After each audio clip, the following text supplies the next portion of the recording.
and welcome back to my channel. I am coming to you from New York City, my first time here in, gosh, well, since the end of 2019, and it's March 2022 right now. So I've just checked into my hotel room, the NoMo SoHo, which is located on Crosby Street in SoHo. I will be doing a dedicated hotel room review on my stay, as always.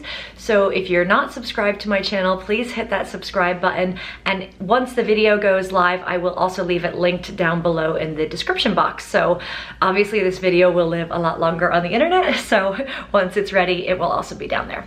So yeah, so I am here for 2 nights, 3 days total. I fly back to London on Saturday night. It is Thursday afternoon right now, and my first order of business upon checking in was to go downstairs and eat at the hotel restaurant. Now, it's called NoMo Kitchen, and it's in this gorgeous, glamorous room with these chandeliers and this really cool art.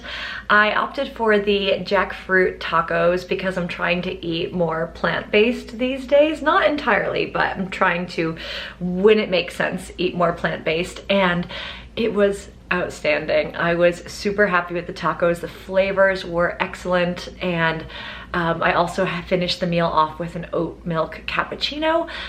When you're a hotel guest, you get a $15 a day credit. So I mean, my tacos were $19 and my cappuccino was $6. So for a solo traveler, that really is a great deal to get $15 a day off a meal at the hotel. So definitely took advantage of that, and the food is great. So I have a feeling I'll be back. But now I don't have that much free time. I would like to kind of shower and freshen up before I go out on my evening plans tonight. But I realized the hotel is only a 15-minute walk from the Brooklyn Bridge. So I'm gonna go do that because I haven't seen the Brooklyn Bridge in probably like 10 years. So I'm gonna go check that out. It's just a straight shot down Lafayette Street. So yeah, let's go check it out. So I didn't film any of the walk to the Brooklyn Bridge because it was a little bit shaky. I decided to walk down Lafayette on the way there because it's the more direct path. But I was kind of 1 block away from the hotel after kind of crossing Canal Street. There was immediately a woman in my face offering me to sell me counterfeit handbags. So guess that's still alive and well on Canal Street in New York City. And then when I got through to the next block, I realized I was walking past kind of a homeless shelter. So, you know, it just felt a little bit shakier. I didn't really want to pull my camera out. Lafayette was definitely pretty quiet of a place to walk through.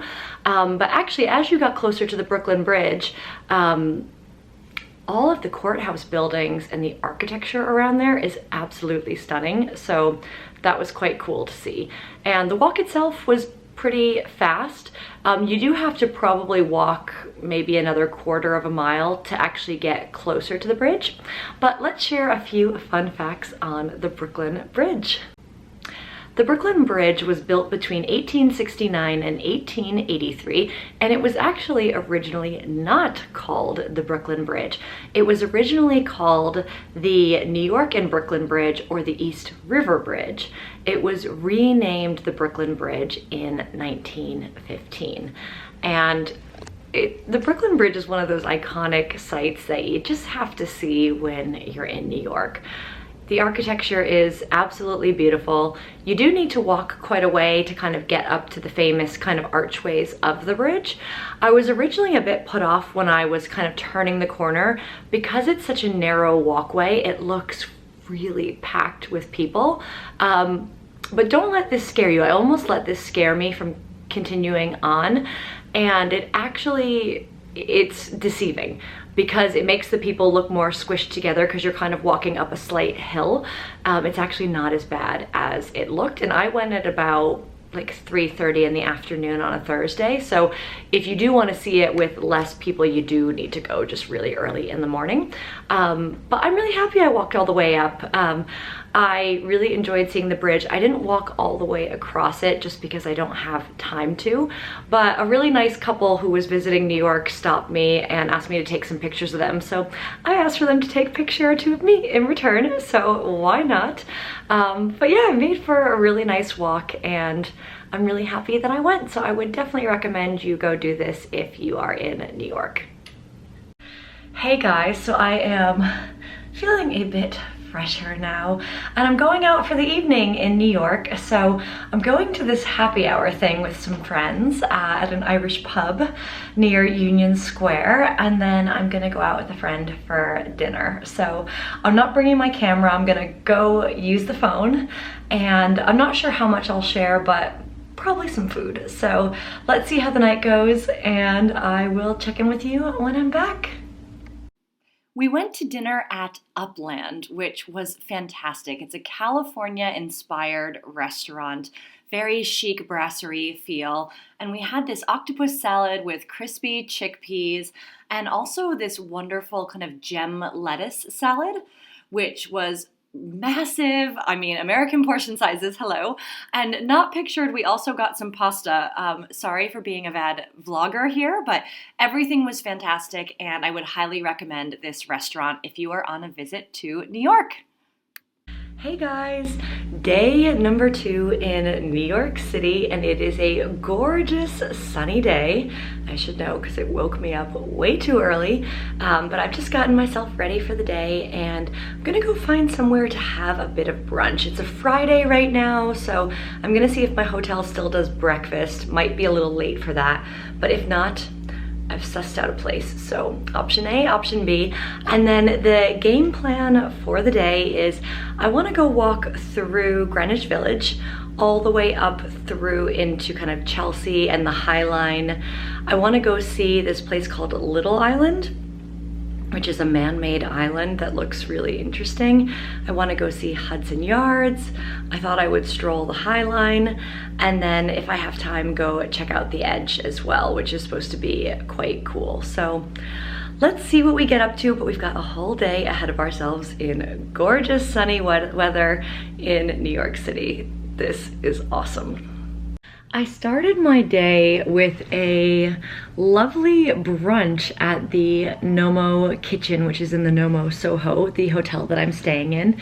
And this brunch was pretty fantastic. They definitely upsold me, and I spent way more than I had planned. But I ended up getting the avocado toast with 2 scrambled eggs and a side of breakfast potatoes. Now, candidly, I probably didn't need all 3 of those things, but they were all really good, so there's no complaints. And if you are a hotel guest, you get that $15 a day credit, but I think with all of those things combined, my bill came, and the tip came to like $45, which is way more than I was intending to spend on brunch, but here we are. So that was okay. And then after that, feeling very full, I couldn't finish all of the food. I embarked on a very long walk up kind of from Soho over to Greenwich Village, up into the West Village to make a little pit stop on my way to Little Island. And I actually stopped at Carrie Bradshaw's apartment from Sex and the City. I mean, as you do. So yeah, if you actually look on Google Maps, you can actually see her apartment. So you know, I turned the corner onto Perry Street. The apartment itself is at 66 Perry Street, or that's at least what the Google Maps address says. And there was a whole throng of like women, so many women trying to take pictures in front of the apartment. So I felt a little bit like, okay, tourist alert moment, but I was there, so I decided to commit to it. And even if you're not sure which one it is, you'll know because there, the entrance to the apartment is roped off with a sign that tells people basically do not like get on the steps of the apartment, like, so they don't want strangers like walking up the stairs, which I get, because if you actually like owned that building or you were renting an apartment in that building, you just wouldn't want that, right? So there is a sign that tells people not to get on the steps, and the very clever people that own the building also put a donation box there for an animal rescue charity. So they encourage you, if you take a picture of the stoop, to donate $1, and I did, because I feel like that's a nice thing to do, and it's really great to, you know, they're kind of making the most out of a maybe less than ideal situation for them. So yeah, so that was super cool to see. After my Sex and the City fangirl moment, I continued my way through the West Village and wanted to go check out Little Island. I've been seeing pictures of this new park that opened in New York City, kind of along the Hudson River, called Little Island, and just architecturally it looked really cool. So I thought I would go check it out for myself, and it's really interesting. So it's free to go. There actually were signs out front that said it was like $6 per person to enter, but at least when I went in mid-March 2022, you didn't have to book a ticket. You could just rock right up to it, and it was completely free entry. So really cool. So it's described as a unique green space unlike any other. It's between 13th and 14th Street in kind of the Chelsea area. And it's basically just a public park. It was funded primarily by the Diller von Furstenberg Family Foundation, and it's about 2.4 acres of park, and it spans about 4 miles along Manhattan's west side. Apparently in the summer there's going to be some independent arts programming on, but as I was there in mid-March, albeit on the most stunningly sunny day, you could really see how this would be a great park to enjoy in the summer for sure. They had all of the grass areas kind of roped off because the grass was apparently taking a breather in the winter, but you could see how bring your own kind of picnic blanket. This would be a really cool spot to hang out in the summer. So the reason that really attracted me to go and see the park was essentially the entrance. The island itself is a structure that is made up of 280 concrete piles, and on top of the piles there are 132 concrete tulips. So that's kind of the tulip structure that you see of the park. Each tulip shape is unique, and it has a different weight load capacity to hold the soil, the lawns, the overlooks, and the trees, which is pretty cool. So if you're gonna go and visit Little Island, I just recommend going and having a wander around. There's a mix of kind of stairs and handicap accessible ramps that you can take and just kind of wander all over. There's all these different vantage points. There's benches throughout. In the summer, there's gonna be more grass space that I think people can go sit out on. I did even see an area with like tables and chairs and what looked like space for maybe even kind of some food truck type food there, which would be really cool if you could get like a cocktail or some food. I have no idea what the plans are for it, but then when you get to the top of some of the hills, there's also just pretty scenic viewpoints, both of the Manhattan kind of skyline and also of the Hudson River.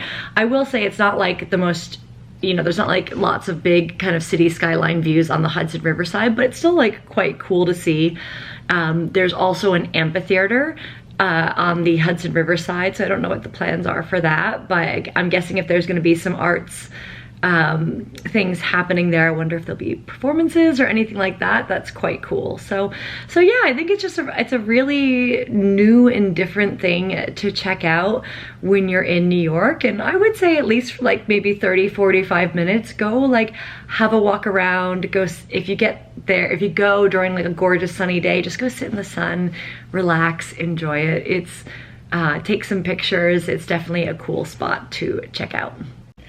After some time on Little Island, I literally just walked across the street onto 14th Street and hopped up on the Highline. So this is, if you're trying to plan a day in New York and you're up for a lot of walking, I would definitely recommend this. So Little Island is free and the Highline is free. The Highline is an elevated urban park that used to be kind of basically a railway, and they've turned it into an urban park that goes all the way up. I entered on West 14th Street and I walked all the way up to Hudson Yards, which is probably around like West 33rd Street, which is a really cool thing to do. I've actually not been up on the Highline since 2011. How crazy is that? So I really wanted to just see how it's changed, and yeah, it's definitely changed. So let's get into a little bit of history on the Highline. So the Highline was actually once, you know, destined for demolition. But it actually, as a result of kind of the community coming together, it was repurposed instead as an urban park and walkway, and it's really changed, you know, some of the landscape of New York. It's now such a highly visited and loved place in New York City. The original Highline was actually created as a result of deaths in New York City, if you can believe it. So the trains used to run on the street level, and apparently they killed a lot of pedestrians from the 1800s through the 1920s, which was not a good thing. So in 1934, the first train ran on the Highline, which was then called the West Side Elevated Line. And the line was fully operational by 1934, and it transported things like meat, dairy, and produce. So pretty interesting. And between the 1960s and 1980s, the train use dwindled due to the rise in trucking. So it wasn't so much about transporting commercial goods via train, it was about transporting them via trucks. And this is when they called for kind of the demolition of that former Highline. So in the 1980s, this was when the community first thought of ideas to use it for something else. But it took a really long time for them to actually transform it into the Highline that we know and see today. In 1999, Mayor Giuliani actually signed a document approving the demolition of the Highline, but there were lots of passionate community advocates who started to paint a picture of what the Highline could be used for, notably for kind of flowers, for trees, for an urban elevated park, and the idea started to gain some traction. So much so that in 2003, there was a community group called Friends of the Highline that hosted an ideas competition. They received 720 ideas from over 36 countries on how the park might be used, and it gained so much support that then Mayor Bloomberg actually authorized a special zoning area for it, basically saving the park from demolition. So it wasn't until 2009 that the first section of the Highline opened to the public. It took about 3 years to construct it, and that was from Gansevoort Street all the way to 20th Street. And then in between 2012 and 2014, the second section of the Highline opened, which was from 20th to 30th Streets, which is quite exciting. And then in 2019, they opened the spur at 30th Street and 10th Ave, which was I got to see kind of the spur when I finished kind of my walk. And it sadly wasn't open, but I loved the idea behind it. The spur is actually a public space made by people for the people, which is more meant to be about kind of public programming, some restrooms, access points, food, art, and plants. So many of the things that I love. So if you're going to visit the Highline today, I highly recommend that you just enjoy it. It's a lovely long walk. Take stops throughout to enjoy kind of some of the sights. Some parts of it are quite narrow, so you just kind of need to keep walking, but some have kind of benches you can sit on, or like these like lay down beds, which sound weird, but they're made out of wood, so maybe not that weird. It's now kind of one continuous 1.45 mile long greenway. You can enjoy over 500 species of plants and trees. It's open from 7 a.m. until 7 p.m. daily. And yeah, each stretch of the Highline has kind of a different vibe, a different personality. There's different kind of plants and flowers and seating areas. So yeah, it's really lovely. And I think it's just something you should definitely do at least once when you go to New York. Toward the end of the Highline, where the Highline meets Hudson Yards, there's 3 different sculptures from a famous Mexican artist named Raul de Nieves. And they're really cool to see, so I just wanted to give it a little shout out because they're quite kind of striking, and they're very open and accessible to the public, and I would definitely encourage checking them out as long as, I don't know obviously how long they're going to be there. This video was filmed in March 2022, but just really lovely to see kind of the integration of some kind of sculptural art at the end of the Highline as well. So after my visit to the Highline, I continued on to Hudson Yards because I had 2 missions. The first mission was to see the famous vessel, which is actually really striking and incredible to see in person. I thought it might be kind of a cliched thing to go see, but I really enjoyed it from an architectural standpoint. So the vessel is described as the centerpiece of Hudson Yards, and it's essentially this really incredible spiral staircase to nowhere.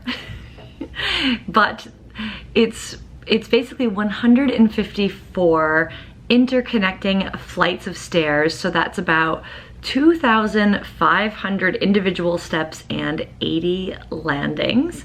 And the vertical climb offers supposedly remarkable views of the city and the river. Now, unfortunately, at least at the time of my visit, the vessel is temporarily closed. And according to one of my friends who lives in New York City, the reason why is that people have been committing suicide off the vessel, which is horrific. So they're no longer allowing people to go up in it, but what you can do is you can go around it on the outside, take pictures, and you also can go on the ground floor in the center, although I didn't really feel like standing in the ground floor in the center was really that special or worth it. But the one thing that was worth it is the people working there are just like the classic New Yorker friendliest kind of people. Just so much fun, so much personality, so lovely. So having an interaction with them almost makes the visit to the vessel worth it on its own. But yeah, definitely something you should go see if you're in that area. So something that I did after going to the vessel was I went to the Edge. What is the Edge, you might ask? Well, in the building, like the mall that's adjacent to the vessel, you can actually travel up to the 100th floor to see incredible 360-degree views of New York City. So, and a friend of mine, I wasn't really sure I wanted to do this, but a friend of mine, when I saw her the night previously, had said it actually was really cool that she did it with friends who were visiting. And because it was such a gorgeous, perfect sunny day, blue skies, I said, what the heck? So it isn't an inexpensive thing to do. I'll leave the link down below to the Edge so you can go check out ticket prices, because people will always ask, I know that. And I don't know all the different combinations of prices, but I will tell you what I paid, which is I paid $40 US for one adult ticket, and then there obviously is like some taxes and fees with that, so it came out to $43 for me. And I didn't pre-book this. You can just go to the, I think it's the 4th floor in the mall, is outside of the Edge gift shop. There's these basically digital kiosks that you can order from, or if you don't want to order from a digital kiosk, you can just go to the actual queue area, and there is like a cash register kind of situation, so you can buy the tickets either that way. I literally bought a ticket and the entry was 10 minutes later, so I mean, I think there might be sometimes more competition during like sunset or like those kind of times, but I mean, I went at like 2:40 in the afternoon and there was really only a minimal wait when I was queuing up in line, so not too bad. But yeah, so you go through like some very minor security checks upon coming in, like a metal detector. They do say like very strongly no external food and beverage, but I had a bottle of water in my purse and no one told me to remove it, so that's fine. Mask wearing is kind of at your discretion now. There also was like some signage saying they would check my CDC like or my vaccination status. No one asked me for that either, so I think they just kind of comply with what the COVID regulations are with New York City at that present time. So obviously this video will live a lot longer on the internet than you know, you might be seeing this many months or a year or so later, so just, you know, check when you get there. But yeah, so before you go up to the before you kind of go up to the 100th floor, you get your picture taken, which you can then have the option to like buy some pictures. So there's that, and they give you like a ticket with a QR code about that. From there, you take an escalator up one flight of stairs, and you actually go through a really interesting museum experience that really talks to you about the Hudson Yards neighborhood and really how the neighborhood was designed with kind of a sustainability first kind of mentality, meaning it's a very eco-friendly neighborhood. It was kind of designed with kind of green building technologies in mind, with kind of renewable energy in mind. I don't want to ruin all of it for the visitors because obviously this is like a pretty expensive ticket, but it was really nicely done. It's not overly long. I think you're probably in there for like maybe 10 to 15 minutes max, depending on how much you want to linger and read all of the signage. But yeah, it was really cool. So that was like an unexpected perk.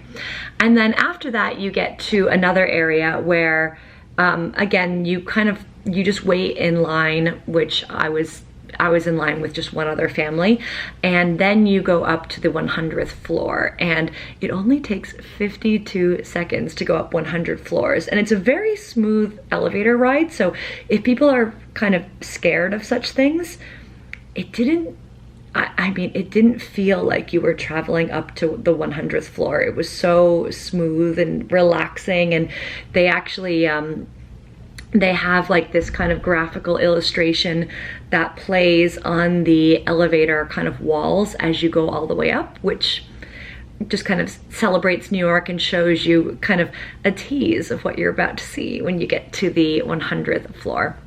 So once you do make it to the 100th floor, I actually made like a hard right turn out of the elevator because I saw out of the corner of my eye that there was this random room, and this room ended up being great. I thought some of the views from this were maybe even better than like the outdoor patio, so I definitely recommend you do that. It's like the area by the restrooms is how I would describe it. I think the room itself is meant to more be like a function room, but there was no function happening, and they were just letting people kind of come in and come out freely. There was like one overflow seating area from the cafe there as well. But wow, the views, oh my gosh, now you understand, you know, why it's worth the $43. You know, you would be hard pressed to see New York City at this kind of view in kind of 360-degree totality. It really is remarkable, and it's really fun to take a look out the window and see if you think you can recognize some of the buildings. Like I thought actually in comparison to some of the newer buildings, I'm like, oh, the Empire State Building actually looks kind of small. But yeah, it absolutely incredible. And as a pro tip, I did actually use the bathrooms as well. They're really nice. So I know it can be hard in New York City to find a nice bathroom, so use them there and thank me later. So then after kind of wandering through that interior room, I made my way outside to kind of see the outdoor experience. So it's worth noting that you don't really have a time limit for how long you can stay upstairs. Even though it was a gorgeous sunny day, it still was March and it was a lot colder up on the roof terrace than it was down on the street. So I would say, especially if you're coming in the colder months, just layer accordingly or plan accordingly, just so you're not freezing cold.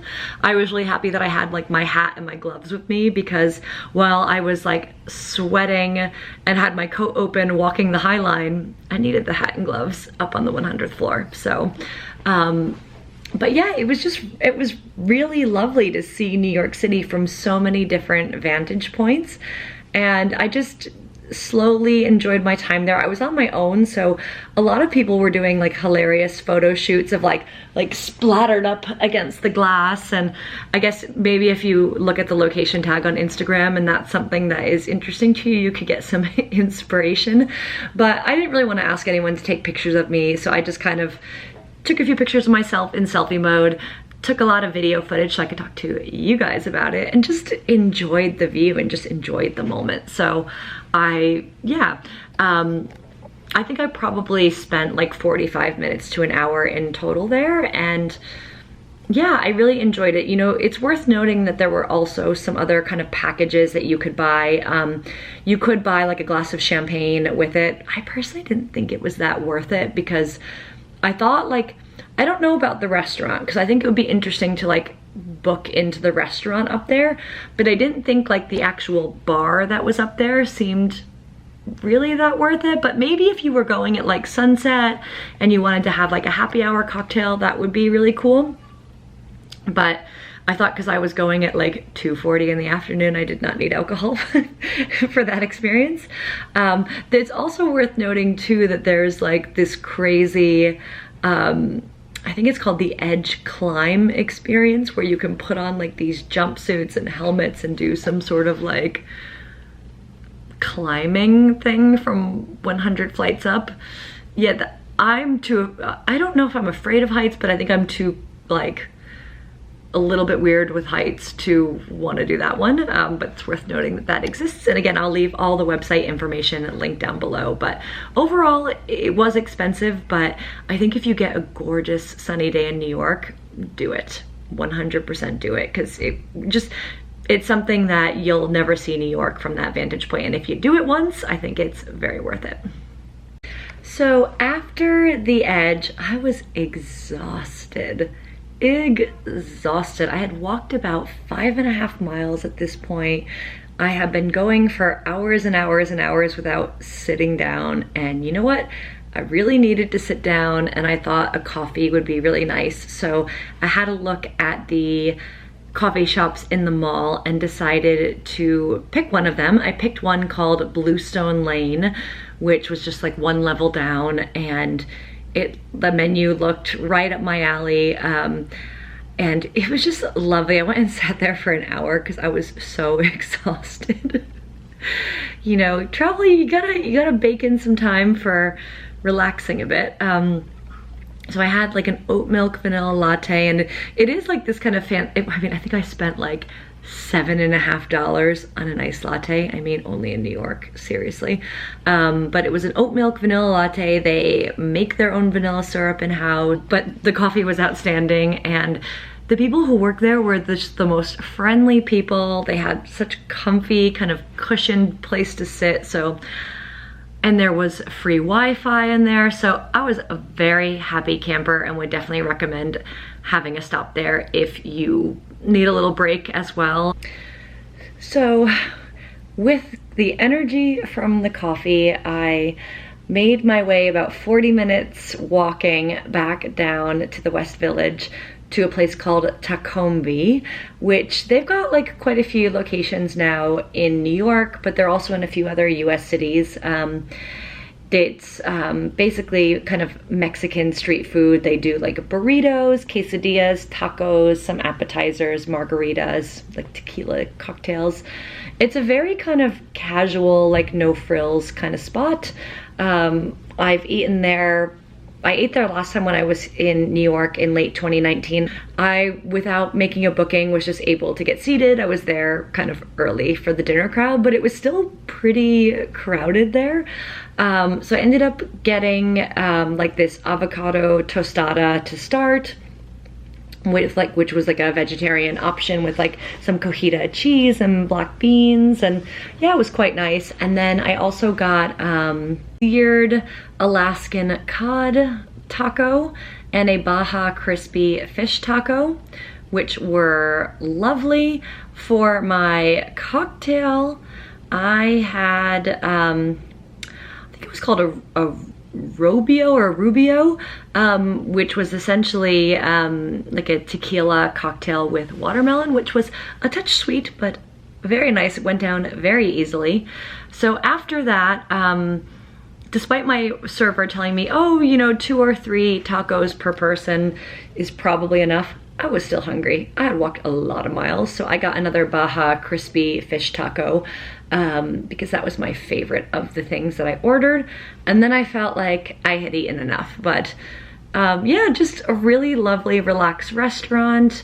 You know, what I love about eating out in New York is, you know, you go to these places and they feel buzzy inside. You just feel the energy, and that's Tacombi feels like that as well. My bill came about to be $50. Eating out in New York is expensive, so 3 tacos plus kind of 1 starter tostada and a margarita, which it's worth mentioning my margarita was like $14. So the alcohol is expensive in New York, but yeah, you know, not too shabby. My meal out the night before at Upland was like $80. So, you know, New York's expensive. It is what it is. But yeah, so now I'm back in my hotel. It's kind of early, but I'm exhausted. So I'm just gonna chill out and get some rest because I've got another day before I kind of fly out tomorrow.